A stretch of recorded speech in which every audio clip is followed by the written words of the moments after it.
Fa makasika kosa ny fanapahan-kevitra izay navoakan'ny CES momba ny fangatahana fanesorana ireo kandida telo dia nitondra ny heviny koa andriamatoa Rodin Rakotomanjato avy amin'ny ankolafy Ravalomanana sy andriamatoa Betiana Bruno. Fanazavana azy. Ny zavatra misy aloha dia voalohany isorana betsaka be Andriamanitra momba mitsinjo zavatra rehetra satria raha sanatrika sanatria ary isorana be dia be tokoa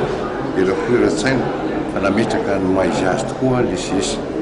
satria raha sanatrika zavatra hafa tony natony dia mino hafa sy tandy sy milaminy ty ary be dia be no mikendry izany zavatra izany. Inona moa le izy zany hoe raha napetraka zany nametrahany any be dia be ngesy botopanina tamin'io zay natonga somary sahirana kely andro zareo nandamina an'io hoe fantenenina hoe maninona reo niaraka tamin'le fefemo be fefoka io fa naninona natao le fefemo many reo ena entité dimy reo efa tamin'ny 2010 reo nefa hita tsisy olona hafa reo fa ray aman-dreo nijoro daholo normal tsy zavatra hafa daholo ny tetehana nanaovana an'izy dia tsy siny zany hoe lalora Ravalomanana zany hoe araka ny teninga mpanolotsaina tetezamita hoe miaratsimo nonanary noberanjo hoe tsisy anarana zany rahatry hoe Ravalomanana zany hiditra ao anatin'ny fifitianana mampalahelo izy tango ho hain'Andriamanitra mandamina zavatra rehetra folina no resahana hoe isona bebe sy zareo teo amita na fitsarana azy dia mitazona ny zavatra efa nitapahana izy izay hitako fa tena lozika zany. Fa ny faharoa kosa tokony jerena hoe amin'ny lafin'ny firenena Madagasikara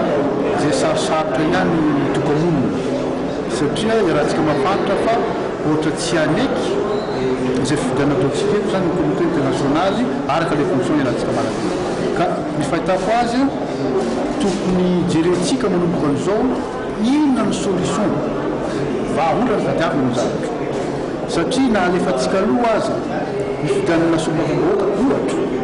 amin'ny constitution izay nilanitsika tamin'ny 2010 mbola tsy ankatavina zareo ihany satria le constitution antsika mihitsy tsy ankatavina ka ny sosikevitra sao dia mitombona ihany